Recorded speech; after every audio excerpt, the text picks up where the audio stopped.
باسكو انا يهمني المعلومه. لقيتو تخيلي نصب على حجاج في 97 ولا 98، حجاج بيت ربي، راح لهم قال لهم نديكم للحج وكذا، خلص عليهم دراهم، خلاهم في الاردن وهرب لهم دراهم، لم عليهم الدراهم خلاهم في بيوس في الاردن وهرب، قعد هارب من العداله الجزائريه مده كبيره. زاد عاود داروا له هكذاك ما على باليش، عاود دخل البلاد وما مشات اموره، زاد عاود نفس العمليه، زاد عاودها، زاد لم دراهم وهرب. يعني سراق نتاع مال عام يستسهل، لقى روحو اسهل خبزه بالنسبه ليه انه يفتح لايفات ويطعن في اعراض وفي شرف الناس بالكذب وبالافتراء و هذه هي النماذج. وهي نفسها شوقي بن قعره اللي سارق بقرات الجارو وراه هرب بهم هرب دراهمهم، وهي نفسها طهاري اللي سرق الاموال تاع الناس نتاع لونساج وهرب، وهي نفسها زيطوط اللي سرق الاموال تاع السفاره وهرب. هي كامل شركاء عندهم جريمه. هذاك شو يسموه، هذاك اللي عايش في المروك، هذاك سرق الدراهم نتاع شركه اتصالات، كان يخدم معهم على باليش اتصالات الجزائر وما على باليش سرق لهم 25 مليار وكونفرتها اورو وهرب من الحدود على الحدود نتاع المروك وما دارش هو البغل باش يعيش بها في المروك. هشام عبود اللي سرق الدراهم صحيته وذكرني به واحد ضارب الدراهم تاع لاناب وهرب. هذا هم، هذه الاشكال هي اللي راهي زعما الان هي قاعده تطعن في يجوا يتكلموا على البلاد ويتكلموا على الوطنيين ويتكلموا على الدوله، ومطلوب من الجزائريين انهم يتعلموا من هذا السراق هذا اللصوص. وهذا الكلام اللي نقول لك فيه اقسم لك بالله العظيم غير بالادله، يعني ماشي انا نهار نقول لك فلان دا دراهم وراح، مش انا نعاود في الكلام تاع الشارع، انا ما نعاودش في الكلام تاع الشارع، انا نتحقق من المعلومه نلقاها صح. يعني انا مشيت نلقاها صح فعلا، هذاك دا 25 مليار هرب من بالعباس الوهران مع كذا وجده طرق هرب زرطاء، الحق كونفرتها اورو وقال لهم ودي انا راني نعيش هنايا لاجئ سياسي وكذا منا وعايش كلب ينبع عندهم. وبعد مؤخرا ما نذكرش اسمه راكم عرفتوه، مؤخرا وقف المنصات نتاعو. علاش وقف المنصات السم القاتل؟ مش عارفين علاش وقف المنصات. وقف المنصات لانه تكلم على والد كبير، لانه المخزن عطى اسعاد الشرعي عطى له جنسيه، هو طالب الجنسيه عنده سنوات ويطالب بالجنسيه المغربيه ما عطاوهالوش، وعطاوها الاسعد الشرعي عطاو له الجنسيه وعطاو له الدراهم زعف، سكر المنصات نتاعو غضب. لكن ايضا ما تنساش استاذي الفاضل انه خاصه هو على مدار الشهرين الاخيرين كان يحسب في الحراقه تاع الجزائر بالواحد، اون ديغرا قاعد لنا في الحداده. في وقت خرجت الفضيحه الاخيره يعني البرنامج والاجنده الاخرى، فما لما هربا يعني هجروا السبته، هو نموذج ما بقالوش وجه يقابل به. وهذاك اللي غني هذاك الراب هذاك لطفي هذاك دوبل كذا، هذاك ثاني كيف لطفي دوبل زيت هذاك ثاني كيف يعني ثاني ضرب دراهم مع خالدته يشبع ومن بعد راح. ولا شوفي كامل عندهم قصصهم وعندهم حكاياتهم، هذون حابين بشكل او باخر ياثروا على الجزائريين من الداخل. لا ودير ثوره وراه عندك نظام تاع فساد، هاكم انتم الفساد. يعني انتم اذا كان تعرفنا الفساد ها هو ذاك هو الفساد. هذوك الناس ما لقاوش رواحهم في الوقت هذا نتاعنا درك، ما لقاوش رواحهم ولاو يلعبوا علينا في دور المعارضه.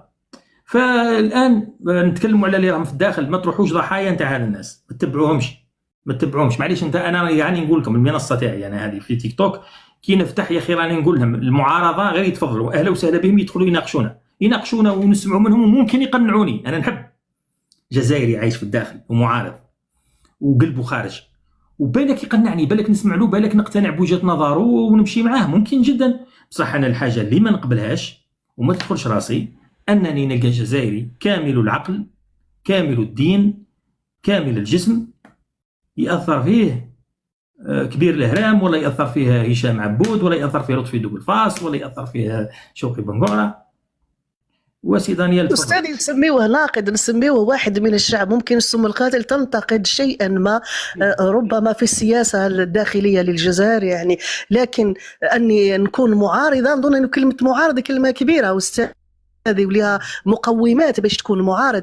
اليوم ممكن ننتقد حاجة، عندي مطالب مثلا، عندي مطلب شعبي، ننتقد ظاهرة ما، ننتقد سياسة ما، لكن كلمة معارضة اللي من هب ودب حتى في المواقع خوتنا الجزائريين، أنا والله نستغرب لما ينعتوا هذا أكرمكم الله وأعزكم ورفع قدركم، هذا بوثقبة هذا والمازدا فريت اومليت بالبيض ووليد كبير العريض، هذوك يسميوهم معارضة. يعني أنا ما فهمتش قدروا حتى أنهم يجرون أننا نعطيوهم التسمية اللي هم ما همش معارضة، هادو عملاء، هادو خونة البلاد، هادو ناس التاجر بأرواح الشعب الجزائري لصالح مكاسب خاصة بالنسبة لهم هما. تضرب الجزائر نعطيك الجنسية، تضرب الجزائر أموال باي بال انفرسي، ولكن باش نقولوا يدافعوا على المجتمع الجزائري ومصلحة الشعب الجزائري، هذا الأمر مستحيل. الشيء اللي نثمنه أنا اليوم، واستسمح خويا دانيال وولدي العزيز الغالي فقط نعطي له الكلمة. ماشي مشكل ربي يحفظك، الله يطول عمرك العزيز، الله يرفع شانك ان شاء الله. انا فان تاعك انا فان تاعك، انا نستمتع. الله يبارك في عمرك، سعيده لما نكون معاكم، والله شرف كبير ليا لما نكون مع قامات وناس غاليين كثير على قلبي، رغم مرات راني نختلف معاهم يا جماعه، مرات راني نختلف معاهم، لكن يعرفوني اني نحبهم ويعرفوني اني نقدرهم ونقدر مجهوداتهم وعلمهم وثقافتهم وكل الشيء اللي قدموه على المواقع، لانهم اليوم ما نقدرش نزايد حتى على واحد جزائري وطني. الحمد لله رانا كلنا اولاد الجزائر، ونا كنا ندافعوا على وحدتنا الوطنيه وندافعوا على وجودنا وندافعوا على دولتنا، وهذا من حقنا. ربما الحاجه اللي حبيت نقولها اليوم استاذنا، هاد الناس هادو الشعب الجزائري اليوم 2026 وحتى قبل 2026 2019 و18 وتجي معها في السنوات الاخيره، هادو الحمد لله الشباب الجزائري واعي جدا، الشباب الجزائري فهم اللعبه كيفاش تندار وشكون اللي يديرها. الشعب الجزائري فاق اليوم أنه الكل هذوما اللي راهم يدعوا أنهم معارضة هم مجرد متاجرين بأرواح الشعب الجزائري ومصالح الشعب الجزائري. اليوم أنا كمواطنة بنت هذا الشعب ومن هذه البلاد أرفض أي إملاءات تأتيني من الخارج أيا كانت هذه الجهة، ما تمليش عليا. الجزائري تربى حر ويعيش حر، ماكش انت اللي تملي عليا واش ندير أنا كمواطنة ولا احنا كشعب. ماشي أنا اللي يقول لي خرجي نخرج ويقول لي ادخلي ندخل، ماشي انا اللي هو راه يدافع على فكره في راسه، عنده توجه، عنده دعم من وراه، يعني عنده خلفيه يجي يصوقني. انا مانيش قطيع التنصاق، انا شعب جزائري واعي، نعرف مصلحتي ونعرف مصلحه بلادي ونعرف وقتاش نهضر وكيفاش نهضر ونعرف وقتاش يستوجب عليا التزم الصمت، لانه مرات الصمت حكمه ومرات الصمت فيه فائده كبيره بالنسبه للشعب نتاعنا والبلادنا. ونعاود ونقولها من هذا المنبر وفي حضور استاذنا وولدي دانيال وكل خوتنا اللي يسمعوا فينا، سم القاتل داعمه قويه لمؤسسات الدوله الجزائريه، داعمه قويه من سنوات. سميتوني شياته، قلتوا عليا دياراس، قلتوا عليا مخابرات، لكن والله العلي العظيم ما كاش اكثر يعني من مخابرات الكوزينه. كنت نقول لكم راني مراه تاع كوزينه يا جماعه اتقوا الله. فاليوم مخابرات الكوزينه راهي تدعم الدوله الجزائريه وتدعم كل الشعب الجزائري في مسار الإصلاحات وفي مسار بناء دولة جزائرية قائمة الأركان بشعبها بولادها في الداخل وفي الخارج. نحييهم على وطنيتهم وانتمائهم. شكرا لك وتفضل أستاذي، بارك الله فيك. الله يبارك فيك. كلمة مباشرة لسي دانيال. ربي يحفظك أستاذ، وشرف لينا على كل حال نكون في وسط قامات كيما نتوما خوتنا السم القاتل، وبطبيعة الحال أستاذنا الكريم في المنصة تاعو المحترمة جدا. وشوف والله غير شارف لينا تنتقدنا خوتنا السم القاتل، والله غير وسام عبك وسام نعرفوا فيه الدري وسام. آخر مرة كان بيني وبين بوسماحة واحد الصدام، لكن نجي ونسمع فقال لي واش يرديك يا الغضبانة عليا. فقال لي واش يرديك يا الغضبانة، قلت له يلا واصل برك مانيش غضبانة عليك، انت ولدي وخويا وتاج راسنا وربي يحفظكم جميعا. ربي يحفظك اختي، الله ربي يحفظك. شوفي والله غير احنا واش نقول لك، على بالك كاين بزاف امور والله غير تجي من القلب، يعني ما ليفيكاسيتي تاعنا بالك جاب لي ربي راه يجي من هذا الشيء. سما كي تهضر حاجه من قلبك اللي تكون بالك يكون المدى ديالها شغل بعيد وتقيس بزاف ناس هكذا ويديروا فينا ثقه الحمد لله ويتبعونا. كاين كل واحد على بالك باللي رانا في حرب وعي، حرب وعي داخليه وخارجيه. وفي الحرب كاين في الجيوش كاين عده اسلحه. كاين اسلحه تاع تاع لي كومبا رابروشي، كاين تاع المناورات، كاين تاع حرب الشوارع، وكاين حتى اللي تلقى هذوك الصواريخ ديال اللي يضربوا صعابر للقارات وهذا الامر. احنا كمواطنين جزائريين فهمنا واش راهو يعني يدار حول بلدنا، والحمد لله الفهمه هذه اللي جاتنا سي غاسا لبلادنا اللي قراتنا، لبلادنا اللي وعاتنا، للمجتمع تاعنا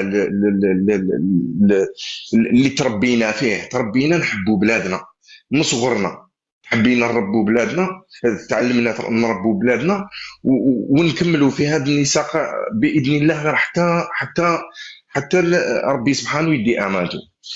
المهم كاين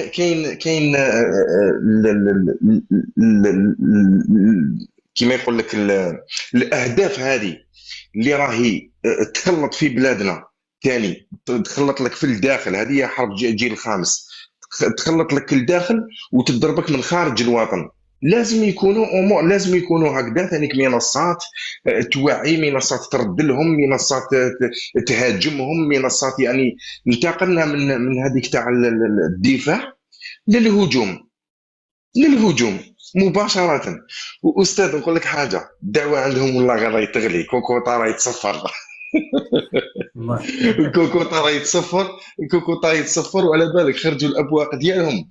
والله العظيم يا استاذ غير راهم خايفين، صح راهم خايفين، صح يعني على بالك شوف المشاكل ديالهم وهم الدنيا وزدتيني انتيا كما قال هذيك الاخر في الاغنيه. والله غير انا دايرين لهم هكذا، والله ما لا طالقينهم استاذ، والله ما لا طالقينهم. غير يخلصوا الماضي والحاضر والمستقبل، الماضي والحاضر والمستقبل. وعلى كل حال كما يقول لك ماشي وحدنا، هذه بالناس ثاني هكذا اللي يسمعونا، المتابعين، الناس اللي راهي دارت فينا ثقه، وهذه هي. على كل حال ربي يحفظك استاذ، وسمح لنا بالك دانيال وعجبني واحد السؤال وكتبوا واحد ونفتحوا عليه لايف ان شاء الله، نصلوا العصر وبالك نفتحوا عليه لايف. السفينه تيتانيك اللي نزلت في طنجه، يعني لازم نحكوا عليه. بيان سير، راك تشوف هم يعطونا على بالك، والله غير يعطونا هذاك يعطونا الماده كيفاش يعيطوا لها، الماده الخام يوميا، الماده اللي تخليك يعطيك الماده. والله غير يعطينا هما. ربي يكثر لهم خيرهم سيدي، ربي يكثر لهم خيرهم باش نزيدوا نبهدلوهم اكثر. والله باش نزيدوا نبهدلوهم اكثر. ان شاء الله يعطيك الصحه. على كل حال استاذ، ومن بعد ديك نعيط لك خاطر شفتك درت واحد الفيديو في الكونت هذا. السيده ومن بعد مسكينه سكن، والله غير في حالها والله. والله غير لفت انتباهي هذاك الفيديو استاذ. كيفاش بالك نقدروا كاش ما نعاونوا اختنا؟ لابد هذه السيده والله غير سيده يعني محتاجه وتعيش في قبو مع ولادها وزوج ولاد، وهي مطلقه وظروفها قاسيه جدا، وتحبك بزاف دانيال وتحب بوسماحه. شوف رغم انا هذه اللي لاحظتها هي دانيال وبكاتني، يعني هذه الامور، هذه الحوايج تبكيني، مش حتى تقلقني، برك تبكيني. يعني انسان تلقاه في قمه الحاجه، وبزاف حالات كيما هكا يا دانيال، ما نعرفش واحد ولا زوج ولا ثلاثه ولا 10 ولا تلقاه في قمه المحتاج، تلقاه محتاج فقير مريض، تلقاه حتى مريض مسكين، تلقاه هكذا، وتلقاه يتبع دانيال ويتبع مدارة ويتبع مليط ويتبع بوسماحة ويتبع، والله العظيم تلقاه يتبع، وتلقاه مسكين يبارطاجي، وتلقاه يعلق تعليقات إيجابية فيعني والله أنا قدام هذه الحالات أجد نفسي عاجز. هذو ناس هذون كيف ترد له دينه؟ هذا الإنسان، هذا الإنسان اللي يحبك في مثل هذه الظروف ويحبك ويحب البلاد، هذا هو الإنسان الوطني الحقيقي. والله غير هذا هو الانسان الوطني الحقيقي. في هذه الظروف تلقاه يحبك ويحب البلاد، يعني تلقاه يتبع دانيال وجايب الخبر تقول انا مره اوجع عندي بوسماحه هنايا، والله عندي جاري ربي يحفظه عمي البشير، انسان كبير في السن، كبير ومريض يعني، مسكين مقعد يعني، كبير عايش في الثوره يعني، انسان مجاهد يعني. يعني كي تشوفوا كيفاش سبحان الله ومريض في عز المرض نتاعو، نشوفه نطلع عليه يقول لي واش راه بوسماح. والله غير فوات. والله العظيم انا بالك نقعد نوحد في ربي نقول سبحان الله العظيم، يعني هو في هذه الظروف يتفكر بوسماح، بالك بوسماح بالك. والله غير ونعي نكلم بوسماح، نقول بوسماح. كنت في رويبه عندي دوجور، كنت في لاجونس تاع البيس في المحطه يعني قدام لوبيتال تاع رويبه. جا واحد السيد يلم القرعه تاع البلاستيك، انسان يعني بسيط، ما نقدرش نوصف لك درجه البساطه، انسان فقير بسيط يلم في القرعه تاع البلاستيك هذوك تاع من لاجونس. وصل عندي قال لي مصطفى واش راك لاباس، يعني خلى رمى هذيك الساشي هذيك حطها قدامه وقعد يحكي، خلاص نسى كاع الخدمه نتاعو ونسى والسخانه يعني. مصطفى واش راك لاباس، من بعد يرحم بابك بلغ لي السلام لبوسماحه، وبلغ لي السلام لدانيال، وبلغ لي السلام لفلان. يعني ما قاليش، جا قال لي والله العظيم راك تشوف فيا الخدمه ما كانش وراني كذا، ما قالش يعني مباشره، راني والله بلغ لي سلام لبوسماحه. هذو الناس هذو هما الوطنيين، صح يا دانيال والله غير هذو هما الوطنيين. ايه صح استاذ. هادو اللي والله غير شوف على جالهم اللي تكمل يا استاذ، والله غير على جالهم، والله غير على جالهم. وعلى بالك وما بذلناش يعني. انا والله والله غير اتصل بيا سيده هذه اللي حكيت عليها في الفيديو، اتصلت بيا، بعثت لي هنا في البريفي، انا والله ما نعرفها، بعثت لي في البريفي تاع التيك توك، ارجوك امر طارئ وعاجل، وتوسوست والله. قلت اتصلت لقيتها يعني في واحد الوضع مزري. هي تسكن في، مش تسكن مسكينه، خاصها غير سكن في ولاد فايت، اي نقولوا متواجده في ولاد فايت. نعم. قسما بالله العظيم قعدت يعني، حكات لي المأساة نتاعها. انا اول مره نتاثر يعني بشكل مباشر. حكات لي المأساة نتاعها واللي محتاجه لازم تسكن. وبعد انا صراحه بعد ما كملت معها المكالمه بعثت لي الملف نتاعها في الواتساب. او جاب بوسماحه استاذ. الله يبارك بوسماحه، نروح نصلوا ومن بعد نلعبوا بك بوسماحه. اتصلت بي قلت لك بوسماحه اسمع هذه القصه باسكو تهمك بوسماحه لازم تسمعها. اهلا وسهلا بك. بعد قعدت اتصلت الحق، درت اتصالات بالولايه تاع الولايه المنتدبه تاع شراكه، قالوا لي قول لها دير طعن ونراجعوا الطعن باسكو باش نحطوها في القوائم تاع السكن الاجتماعي ان شاء الله. قالوا لي ان شاء الله يكون فيها خير. قلت لها متى نديروا لك حمله تاع تبرع نعطوك دراهم؟ قالت لي انايا ما، قالت لي صح هي يعني عندها واحد العزه نفس ما نقدرش نوصفها لك. قالت لي انايا محتاجه سكن، انا ما نحوس نسكن نخبي راس ولادي، والخدمه نخدم اي حاجه فام دو ميناج نخدم على روحي. المهم انا الحاجه الاولى اللي راني مزربه بها لازم نخبي راسي. فقلت لها شوفي انا راني تكلمت وراني مازلت نجري مع السلطات باش يطلعوا فيك في السكن، باسكو لازم يعطوا لها، باسكو هي في الشارع حرفيا في الشارع. ولكن نديروا حمله يعني، والله تشمى واحد من اهل الخير من الناس الخير يسلف لنا سكن، والله يكري لنا سكن لمده سنه او يعني تستقر المخلوقه على الاقل عام تستقر. فهمت استاذ.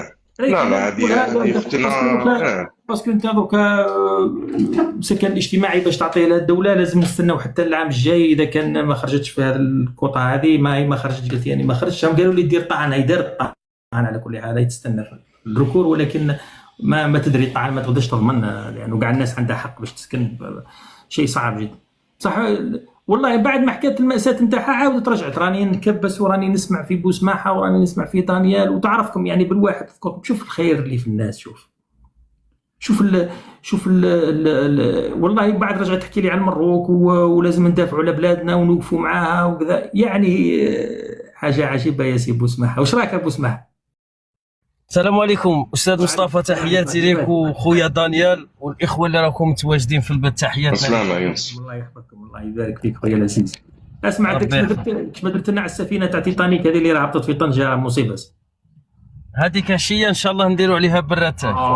لازم نديروا لها قاعده كي تفتح الله يفتحها ابعث لي كي تفتح ان شاء الله. والله أنا الموضوع تاع اليوم هذا، وبغيت نتطرق للموضوع تاع خوتنا هذه، يعني ربما كاين بزاف خوتنا ولا المشكل هذا بالك تاع السكن ولا بصح كاين اللي لربما شويه مستوسع راه كاري، كاين اللي لربما راه مع والديه. لا لا، هذه راهي في اخت حالة هذه الحاله نتاعها خاصه عشيه ان شاء الله نديروا نداء لخوتنا في العاصمه اللي رب اسمعها، انا نستاذن منها ونعطي لها رقمك وتحكي معاك، يعني اسمع بنفسك انت ودانيال. اذا هي سمحت قالت لي مد لهم الرقم ولا اذا تتواصلوا وتشوفوا، يعني هذه راهي حاله، يعني باش اللي قال بحال انا ان هي تحكي وانا نبكي صراحه. يعني صح. كاري ولا مخبي راسه في بيدونفيل ولا ما نهضرش عليه، انا انسان وقادر لبس عليه ونحاول نعاونه. بصح هذه راهي في حاله يرثى لها. هذه حاله خاصه وراها لاطفال، يعني راها خوتنا. لربما نديروا حمله بعد الموافقه نتاعها، هي نديروا حمله اذا كاين خوتنا رب العالمين موسع عليهم وعندهم زياده لربما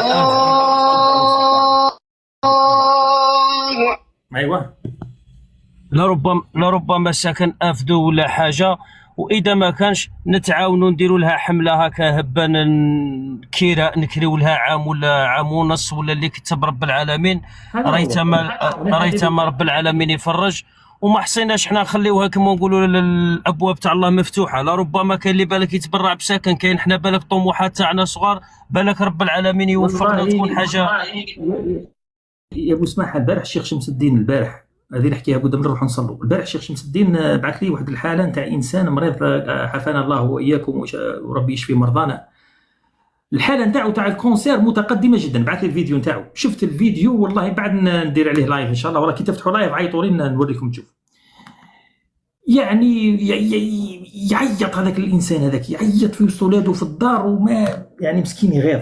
الشيخ شمس الدين دار نداء قال لك يا ودي هذا لازم تستعجلوا بالعلاج تاعو. العلاج تاعو يكلف فوق 36,000 اورو، يعني اذا دواوه في الخارج يعني ب 36,000 اورو باش يستأصلوا له هذاك الورم الخبيث. انا في الجزائر صعيبه العمليه، ما يديروهاش في الجزائر، صعيبه بزاف ودقيقه ولازم لها يعني اجهزه ولازم لها.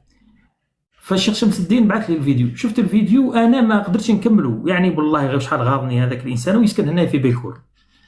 رفدت الفيديو بعثته لواحد مسؤول في الدوله، يعني شافوا عيط لي ديريكت، يعني سبحان الله غير لحقوا الفيديو شافوا، بعث لي كلمني في التليفون قال لي ابعث لي المعلومات تاع هذا السيد فورا، يعني هذا مسؤول في الدوله، لانها حاله مؤلمه، حاله توجع بزاف. يعني عطيته الشيخ الرقم تاع الشيخ شمس الدين يعني باش يتكفلوا به. هذه حاله مستعجله، هذه ما فيهاش زعما تقعد تستنى، والله هذه حاله صحيه طارئه، يعني مش دي حاجه اللي تقعد تستنى. كاين حالات ما يقدروش يستناو، كاين حالات يستناو، يعني انسان مريض والله يقدر يصبر يقدر، بصح كاين حالات وين خلاص يعني يعود على شفا حفره، منها الحاله نتاع السيد.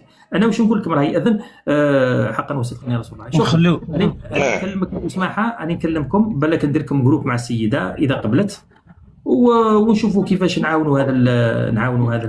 هي كانت ردة فعل الإعلام التونسي بخصوص ضربة جزاء بانيكا الذي سجلها كيليان مبابي في مباراته ضد فياريال في الدقائق الأخيرة، بعد أن سبق وسجل هدف من أسيست اللاعب فينيسيوس في الشوط الثاني.